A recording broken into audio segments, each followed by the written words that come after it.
Welcome to Moments with Marianne. I'm so delighted we're spending this time here today.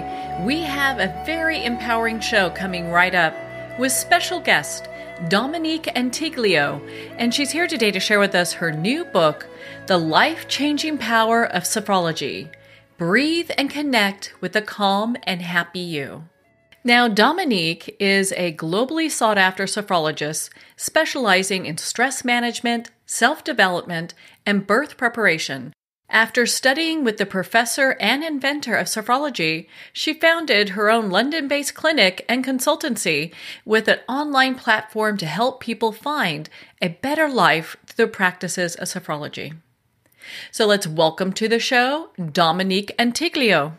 Thank you. Hello, Marianne. Thank you very much for inviting me today. Well, thank you so much for being here and not only sharing your book with us, but also your wisdom on sophrology. I understand this is new to the U.S. Yeah, it is. It is. My book has just launched recently, so it's pretty new in the U.S. It's been an extremely popular technique in continental Europe since 50 years now.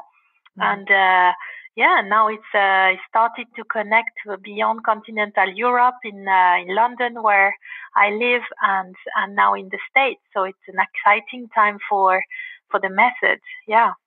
Well, and so for our listeners that are new to this, which is pretty much everybody, so you're kind of on the forefront of bringing this to the U.S. What is sophrology? So Sophrology, it's a self-development and stress management method for body and mind.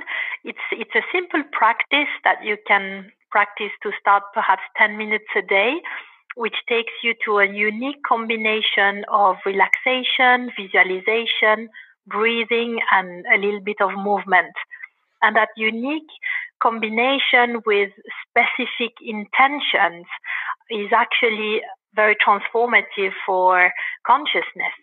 And it's a way to really tap into your inner resources and connect to who you truly are and transform the way you live your life, or manage stress, or improve sleep, or lower anxiety. So it's not only a self-development method, it really addresses also all the modern life issue we have around stress.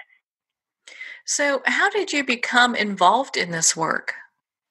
So I started my sophrology journey when I was 15-year-old.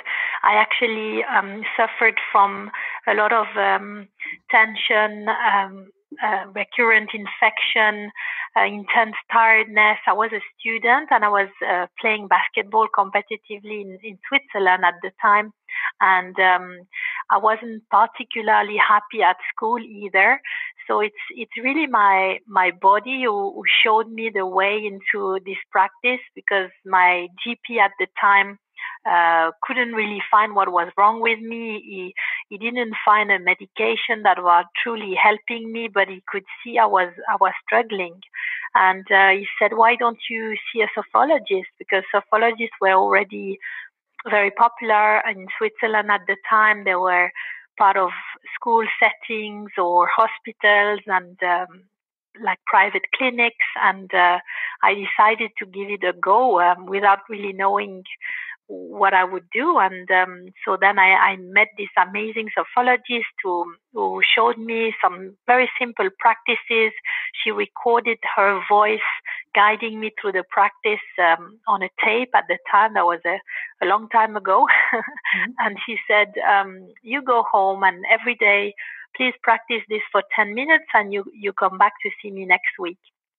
And I did that. And over 5 consecutive weeks, I practiced every day. And I really discovered a new way to connect with myself. I managed to balance my body and mind and open up not only like a new space within me, but really a new perspective on life. And all my symptoms actually disappeared. My level of energy was back to normal or even better. And I really felt I have a sense of more control over how I feel and my daily life generally. So that was the start of my journey with the practice. When you started with this practice, was this something that your parents were also involved in and they knew about it, and so they brought you to the sophrologist? Not really. Actually, it's after seeing these amazing results with me that my father decided to start. So I think in that way, I had pretty open-minded parents, and they were trusting their family doctor and wanting to help me. So they they were really supportive of whatever I needed to do through my journey to feel better. And then my dad started. He was an entrepreneur who had a business, and he was at time quite stressed and anxious. And to this day, we still both practice, and we've dived deep into the practice of sophrology and explored so many things that we regularly still share our experience. And it's been a beautiful uh, family journey as well as my own personal journey. Mm, you got to love that. I mean, especially at such a young age, getting that information, being able to use it, and then you're then practicing it throughout your life. Yeah. I mean, it's been such a gift, to be honest, because I think when you're young, of course, you're trying to find your identity, who you are. You have to make choices when you're 16, 17 about where do you want to go, what do you want to study. And it's a pretty tough time, I think, for young people. There's quite a lot of pressure. And so sophrology really helped me through all these stages in my studies, becoming an osteopath, and making sure I remained as balanced as possible through my studies, and then becoming a mom a few years ago. This has also helped me. I think we all constantly journey, and I think having some tools to help us remain balanced, or just go to the next layer of awareness is an invaluable asset for life, basically. So yeah, I feel pretty fortunate to to have been introduced to sophrology so early on.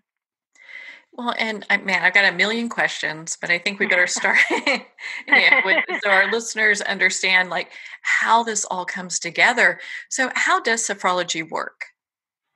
So, so it's a very simple practice. It's a guided practice. So initially, you just guided by the voice of your sophrologist, or through a recording, and you journey through different stage of the method. So the method has 12 levels. Each level corresponds to a specific way of practicing, combining relaxation, visualization, body awareness, and breathing. And each of these levels has a specific intention.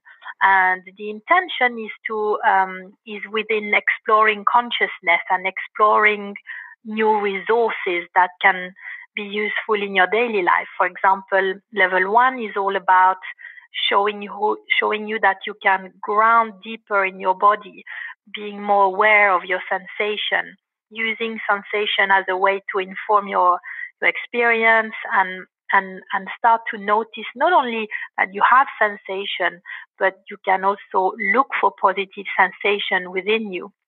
And I think we spend a lot of time in this society not listening to our bodies. It's only when our body is screaming with symptoms like I had when I was 15, and I didn't realize the level of tension I had in my body, basically, that I had to go through these health issues to really listen and to learn that my body is a friend, and is constantly informing my experience and telling me when to stop, when it's possible to go to push it further, when you need to rest, and I think so you become more aware of the power of your body, and how you can look after it. And then, for example, level 2 is all about the mind. So you do different meditation, visualization to help you realize that you have many capacities of the mind. At the moment, the mind is the enemy. Everyone wants to stop the mind and refocus, which is what a lot of us need. But within that ability to calm the mind and to focus, we also have amazing resources in the mind, like creativity, like imagination, and we can, or taking a step back, seeing a situation with a different perspective. And all these simple meditative practice we do help us to connect to these fantastic abilities we have. And as we practice on a daily basis, perhaps those 10 minutes, then we want to discover what this practice does in daily life. So we just observe and see that actually it changes, perhaps initially very subtly, the way we live our life or we respond to experience. But over time, it's a true transformation. And so on, we build a path of self-discovery using that mind-body connection and exploring our value system as well, which is in level 4, which is a very beautiful practice where we learn to connect with what really, is deep in our heart and what really matters to us. Like, is that family? Is that success? Is that health? Is that joy? Or climate? Or what is it that really makes us, wake up in the morning and be the person we are in the world? And that's another very useful insight to clarify and to be able to use as a guide in our daily life. Now, how important is that, being able to use this in different, in different parts of our life, when we talk about when people are going through stress or they've got different things going on, anxiety, overwhelm, and it seems that this has come to our society at such a perfect time because there's so many people that have these type of symptoms and they're just told, take a pill, Yeah, gosh, yes. I think, sometimes you have to take a pill, unfortunately, to not to go crazy or to be hurt, or, so I always, of course, support that you have to follow the advice of your doctor, but then on the side, you can transform, like eventually those pills might not be needed anymore because you've transformed your life sufficiently, or your lifestyle, or your way to think, or to connect with yourself, that you can compensate and kind of live a better life. So having those tools like as early as possible. I'd love to see this more in schools and in for youngsters, because I think the earlier you start, the more attentive you're gonna be about your health and your mental health, and have something simple you can lean on when life becomes difficult or where you feel challenged, and I think it's definitely an invaluable tool to have. I think so too. I mean, gosh, could you imagine how kids would be if they're growing up learning this information at the school level, and they can take that with them? It's a tool, like a life skill that they can use throughout their entire lifetime. Yeah, gosh, because I think it's all good to learn the mathematics and all the stuff they learn at school. It's useful in life, but if you're not happy, or you're not confident, or you're not clear how you want to use all that knowledge, then it's not really useful, is it? So I think, yeah, it's such an important, and I think it becomes more and more important as society develops, as social media develops, as the stress and the pace and the demands of modern life increase. I think I'm surprised it's not a part of every school at this stage, because we with the amount of pressure we put on our kids, I'm a bit worried about what kind of generation we're preparing, and because they have, I mean, at least I can see this in London, the kids, they are the most busy one, and the one that are sometimes their parents find it even hard to bring them at a Sophrology session, during the week, because they have so many activities going on for school and after school that they struggle to just sit down for 30-minute practice. So yeah, it's the time we live at the moment. It most definitely is. And, and gosh, I'm so glad that we're able to really dive into sophrology. And I think one last base question so people can really understand is what's the origin of sophrology? Yes, so the origin of Sophrology is in Spain. It's a neuropsychiatrist that developed the technique. He was a student in psychiatry in the 60s in a hospital in Barcelona, and he was witnessing all the treatments at the time they were giving to psychiatric patients, like, for example, insulinic comas or electric shocks. And he was a little bit shocked by these treatments, saying, okay, there must be a way that we can help consciousness without having to shake it so hard, and so he decided to go on a journey of exploration of consciousness, and how can we help consciousness with the knowledge of Eastern tradition like yoga, meditation, Zen or Buddhist meditation, and he blended it with Western science, neurology, psychology, phenomenology, and came up with that unique system where it's not only a combination of different practices, but also it simplifies a lot of the concept to adapt them to modern life and to the fast-paced society, really. So these techniques and this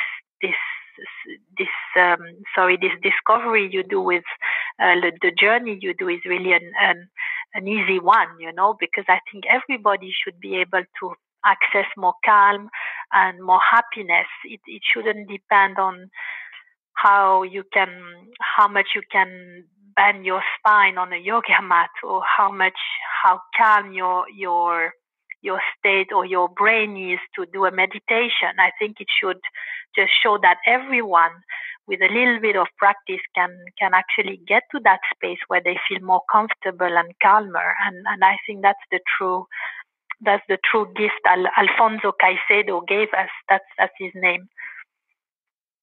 I think that's so important, because a lot of times people feel that if they get, started on the practice where they're either doing meditation, mindfulness, or even as you mentioned, yoga, that it's something that takes many years to develop. And most people get frustrated because they're like, I just don't have the time to invest in this when I'm already pressed for time for everything else.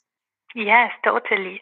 Yeah, and I think, Sophrology, it's really a matter of a few sessions to develop a system and understanding what works for you, and because we all relax differently. Some people need to move, and some people, they say unless they go to the gym and really get the energy out, then they can sit down and be a bit calmer. Some people, they're simply exhausted and they need to lie down, and that's the kind of resting and kind of mindful rest. That's what they need. Some people relax through visualization. Some people connect with body awareness. And I think Sophrology has got that diversity and as well as a very clear path that you can take to that, it's like you do a certain sequence of very simple exercise that you can repeat, and it's quite clear. It's not complicated, and that that usually allows everyone to just get to that new level of awareness and a new level of calm. Yeah, and they're able to transition in their life in a totally different way by using this information. And it's interesting because we've covered some of the things that sophrology can be used for. We talk about kids in school and people with stress. What are some other ways that people are using this? So on the continent, that's the way we prepare for birth. So in France, Switzerland, Belgium, or Spain, often the obstetrician or the midwife will either refer to a sophrologist or be sophologists themselves, and they will guide you to these different exercises to prepare for the birth and prepare for motherhood or for fatherhood. So there's all this positive visualization. We practice the breathing and also, all these aspects of what are your values. I mean, they're all really interesting things to explore when you're about to have a baby, because then I think life becomes pretty full, and so it's really nice to have that kind of clarity at the beginning of the journey. And Sophrology doesn't say every woman has to have a natural birth, and we really help women to have the resilience to cope or to positively deal with whatever their birth journey will be. So we also prepare for, any other type of birth that the woman wants, or sometimes we have no choice of the birth we're going to have, and I think what's important is that we can feel good about it and feel empowered and feel resilient when we need. So that's one field we work with. There's also the athletes. So a lot of top athletes have been known to practice sophrology on the continent. Notably the Swiss ski team in the 70s, they were using a lot of sophrology with one of my teachers there. And the stage artists, they've had a sophrologist backstage in The Voice in France, like this program, TV program, and so it's consciousness. So you can pretty much use it within any field to empower people. On that note, we're going to pause here for a quick break. We've been speaking with Dominique Antiglio in regards to her new book, The Life-Changing Power of Sophrology. You've been listening to Moments with Marianne. We'll be right back after these messages.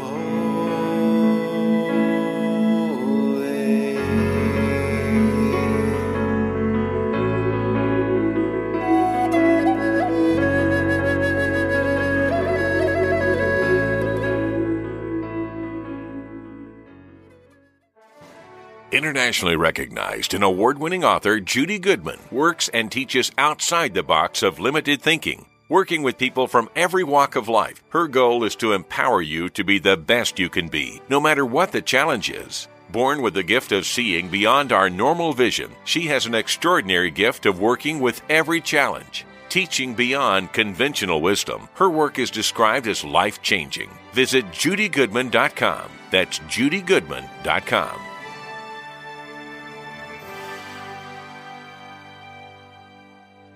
There comes a moment when you realize you're somewhere special, when you discover that each beautiful creature that you see has been rescued from a life of absolute horror and brought to this incredibly free place. Here's where their lives were forever changed and where yours will as well. Discover over 500 tigers, bears, and lions at the brand new visitor center at the Wild Animal Sanctuary just outside Denver. For more information, visit wildanimalsanctuary.org. Discover true freedom at the Wild Animal Sanctuary. Have you ever had the sense that your thoughts might actually be doing something? Ancient secrets of manifesting have been masterfully revealed in the award-winning book Manifesting 123 by Ken Elliott. For the first time, the author's experiences and stories in this book describe exactly how your thoughts can create anything. You've been doing this all your life, but it's never been fully explained for you until now. Visit manifesting123.com for more information today. Manifesting123.com. There are nearly 2 million Americans living with amputation. Many live right here in San Antonio. Becoming an amputee can be scary, frustrating, isolating, but there's no reason to feel alone. The San Antonio Amputee Foundation is here to help support you and guide you toward resources such as home and car modifications and even prosthetic limbs. For more information or to make a donation, visit saamputee.org. We'll help you live a full, active life, one step at a time. San Antonio Amputee Foundation, healing limbs, hearts, and souls.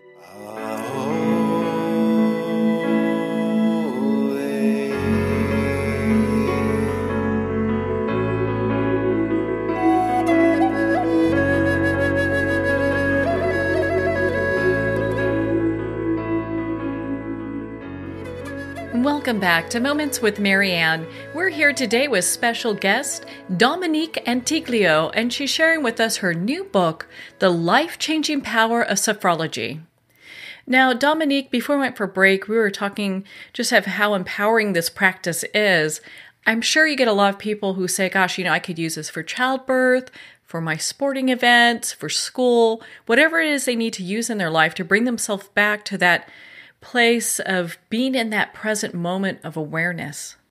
Yeah, and not only being present, because that's one of the aim of Sophrology, but also change the relationship we have with future. So, for example, with exams preparation or any event that you're about to do, it's really important to be able to have that clarity, that focus, and that confidence that things can actually go well. And sometimes you need to almost train the brain into that new awareness and that new possibility that you can do this. And Sophrology uses a combination of body awareness and visualization to get to that space where you can do that, and that's an invaluable feeling to have on the day when you have to perform to your best ability, having that confidence also in the fact you're resilient, that you so Sophrology works on the present, but also our relationship with the past, with the future, and it's quite unique in that sense as well. So how does sophrology unlock potential, our innate potential that we all are looking and striving to have in our lifetime?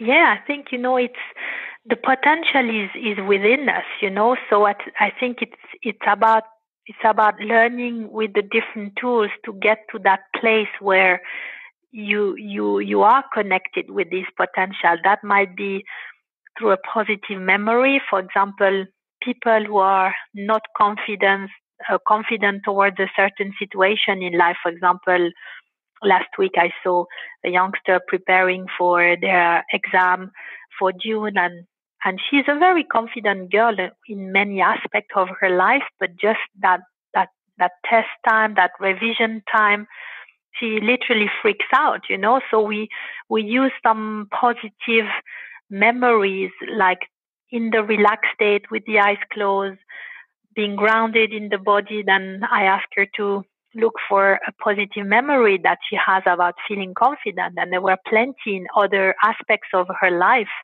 And then we use that sensation, those images to kind of inform how they feel at this moment, and then help them project themselves in other situations. So we have many techniques we can use.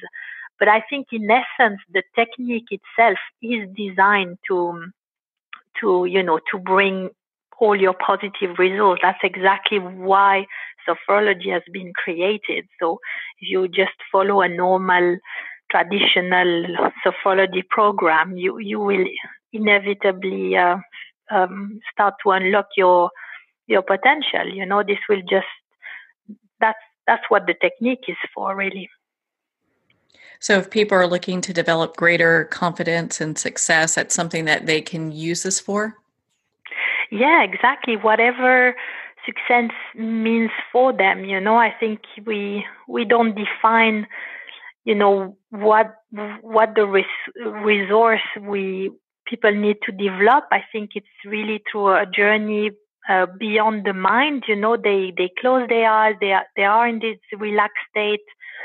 And through the exercise, sometimes we ask them certain question, or we ask them to look for an image or sensation. And as they go along and they discover and they relax, it's almost like consciousness unveils, and there's something else that comes there that maybe when you're fully alert in your daily life, you don't have those insights, and these are all inside you, and it's just a matter of being able to connect, or simply be in a state where you're relaxed and where you're not thinking and you're just happy there. And then I think the result just appears in your daily life after. You just realize, oh gosh, today I was more relaxed, or today I didn't argue with my boss because what he said just didn't resonate in the same way, or perhaps I was able to go to bed earlier because I was less anxious. Or I think as people practice, they just discover what their resilience is ready to do for them. Yeah, I would agree. It was interesting in your book. You have places where people then can listen to audios that Yeah. correspond with different things. And one was like the body scan. I'd love for you to share a little bit about that with our listeners. So, sorry, I didn't understand the question. Would you like me to talk about the body scan? Is that Yes. what you said? And, Yeah, sorry, and yes. also the corresponding audio that goes with it, because most people, Yes, when they get yes. a book, it doesn't have these great audios like your book does. Yeah, thanks. Yeah, no, definitely. When my publisher approached me to write this book, I said, yes, I'm happy to write a book, but Sophrology is most importantly a practice, and we can talk about it for ages. But I think the best way is really to listen to an audio and to connect with your body and just feel what Sophrology is about. So the body scan is the introductory exercise we usually do either standing or sitting. It's a way to, like in many other practices, we connect to the awareness of the body, but we do this through 5 different regions of the body, because Sophrology's got 5 systems, we call them. So they're inspired from the chakra model of the Vedic tradition in India, and they've kind of rearranged into 5 regions. And through these 5 regions that we activate through different exercise of movement. Sometimes we can also use the sound of the voice to activate this region, or just concentrate on this region with the breath. So that we do after body scan. So the body scan is that first encounter with those systems, locating them, inviting them to relax perhaps, and that allows to dive into that alpha brainwave state where we're in tune with another layer of awareness, basically.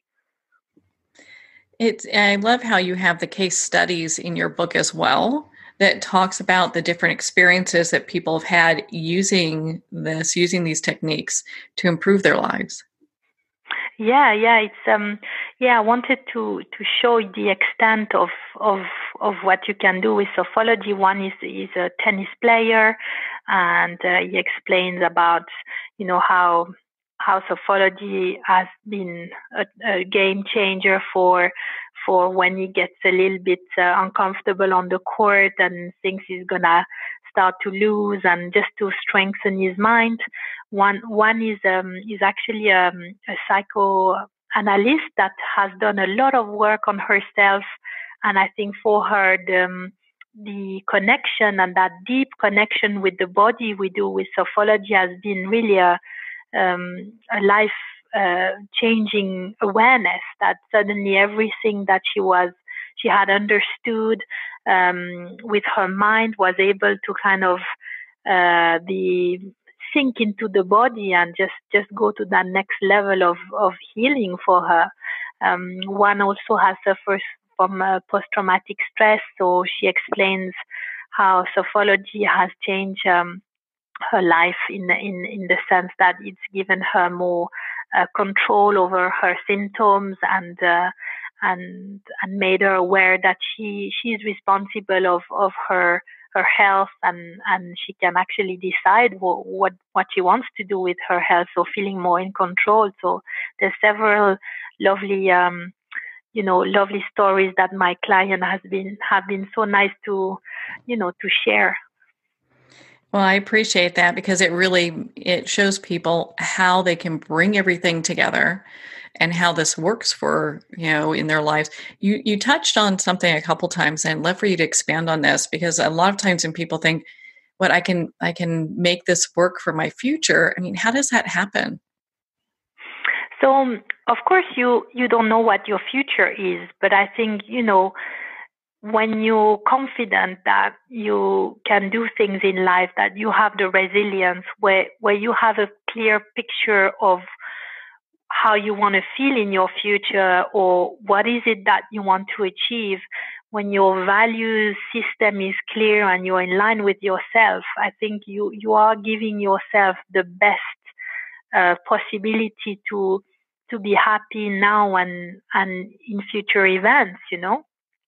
So I think that's what the Sophrology journey is about. It's about clarifying who you are, giving you all the tools to connect, but also make you kind of in a positive, expectation about the future. That future is about hope. It's about, even when time are difficult, I think if you manage to keep that sense of hope going forward, and trusting that because you have this resilience, and because you have tools, you end up knowing that this can be okay, you know.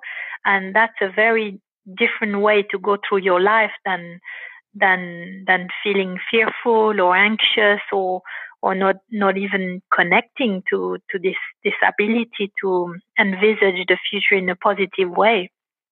Can this also be used for maybe past experiences that have really maybe negatively impacted somebody, that they can reframe that?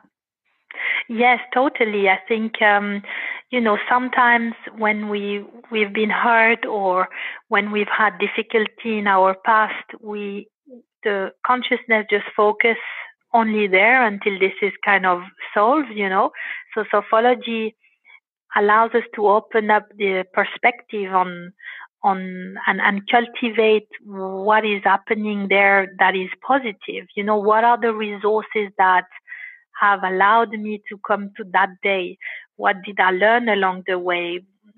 What were my strengths to go through this experience, even if they only feel negative at this point in time? But when you close your eyes, and only when you're ready, you know, we don't rush into working with the past and until level 3. So we make sure people are nicely grounded in their body, that they've developed a positive outlook on their future, and we work.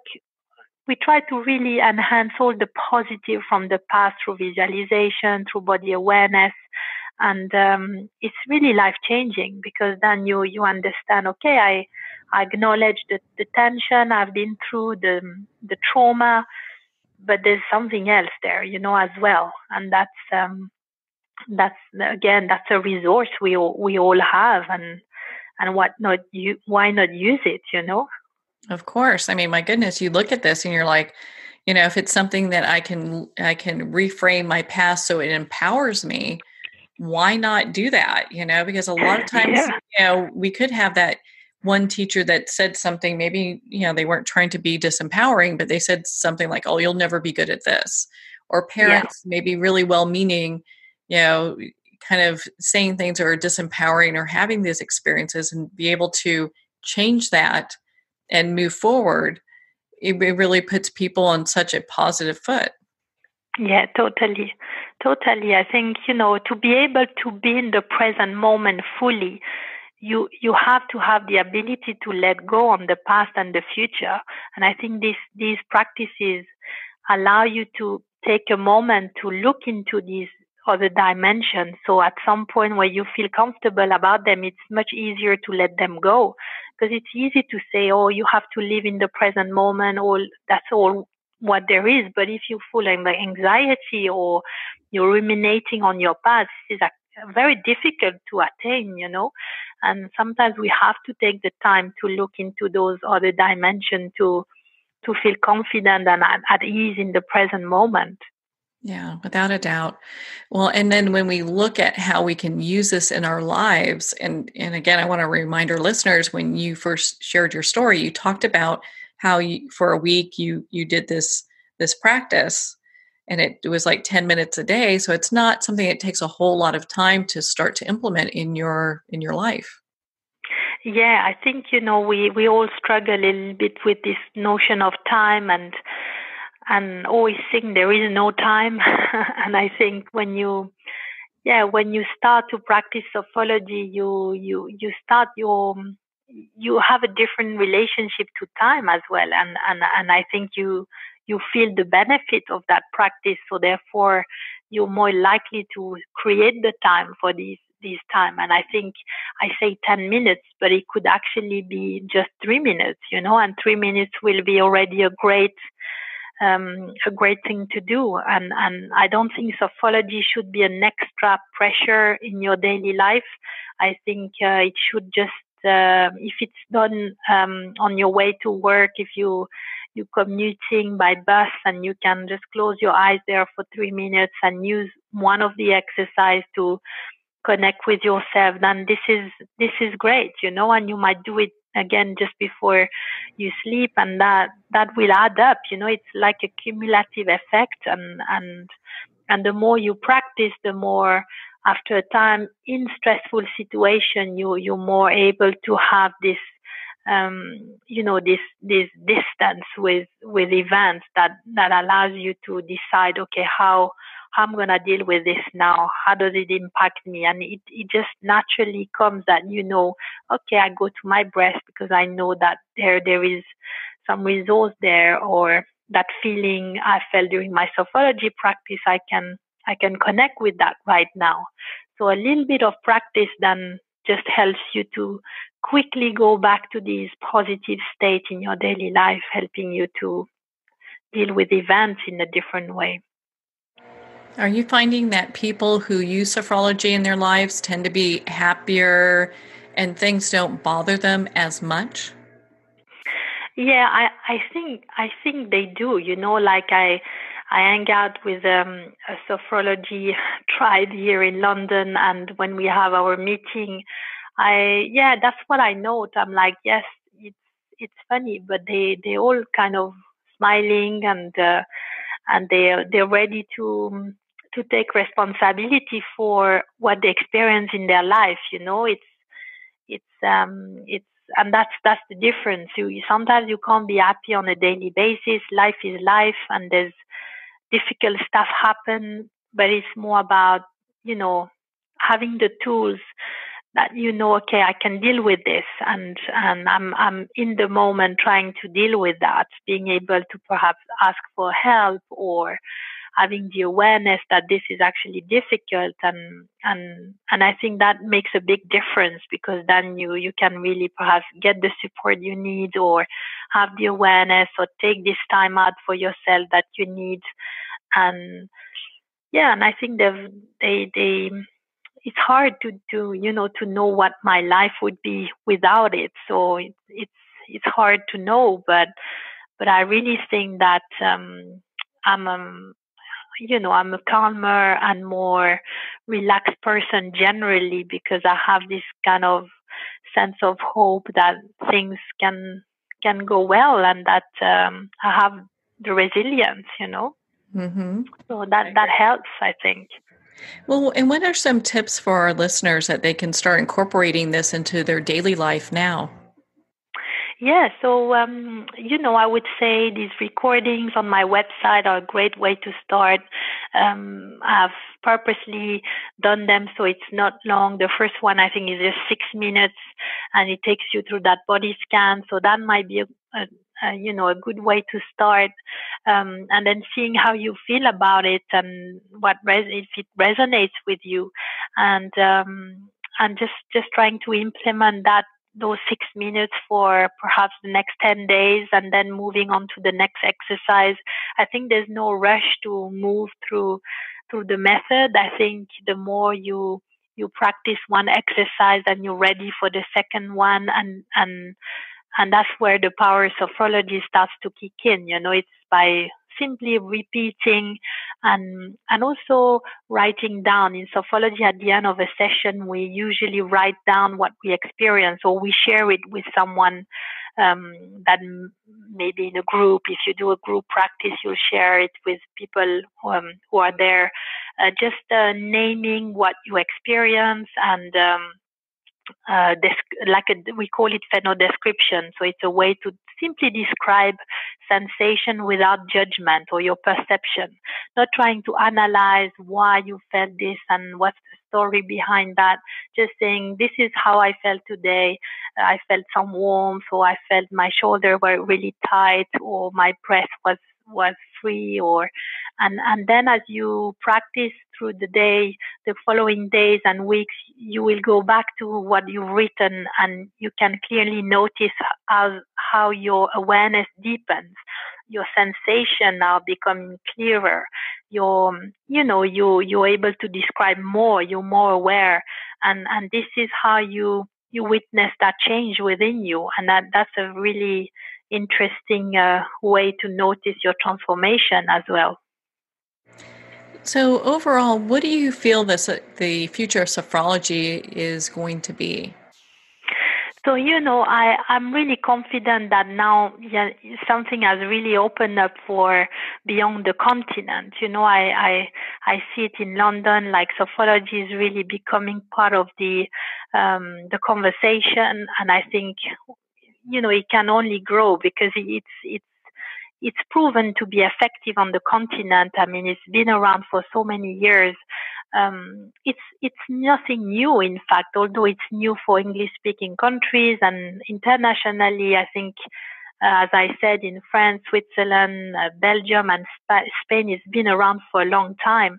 So I think it's just spreading the word, like you're helping me to do today, so kindly, and just really giving access to as many people as possible to the practice, and I think it's a great. It can complement other approaches people are already doing, and I think it can be an alternative for those who are struggling with the practice they do now. So I only see quite a lovely. A lovely future for sophrology. I think it will help many more people.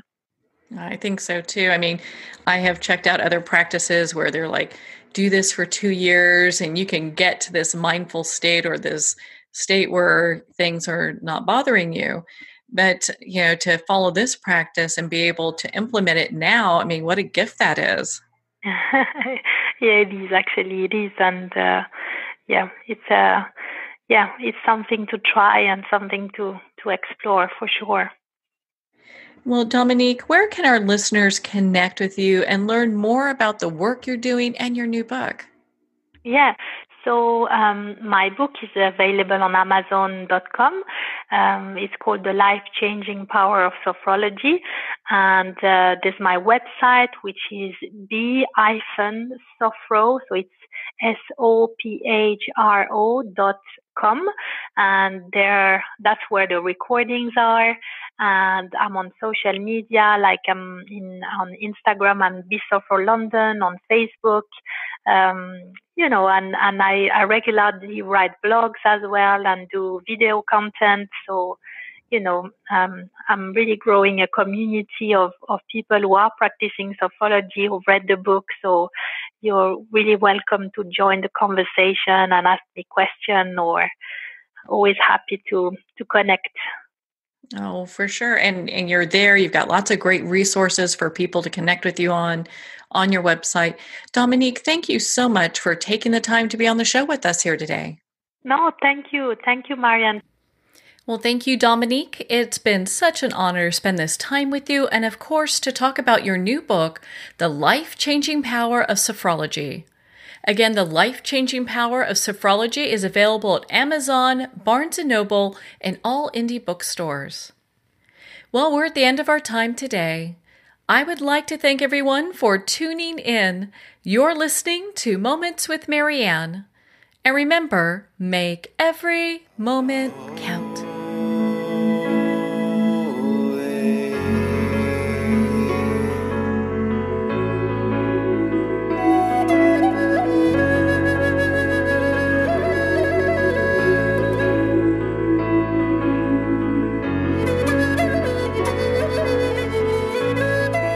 In a single moment, your life can change. Moments with Marianne is a transformative hour that covers an endless array of topics with the best of the best. Her guests are leaders in their fields, ranging from inspirational authors, top industry leaders, and business and spiritual entrepreneurs. Each guest is gifted and a true visionary, a recognized leader in her own work, and while teaching others to develop, refocus, and grow, Marianne will bring the best guest and sometimes a special surprise. Don't miss this. You never know just which moment will change your life forever. Moments with Marianne airs every Sunday, Monday, Thursday, and Friday at 8 p.m. Eastern and 5 p.m. Pacific Time. Make sure to tune in and visit momentswithmarianne.com for more information.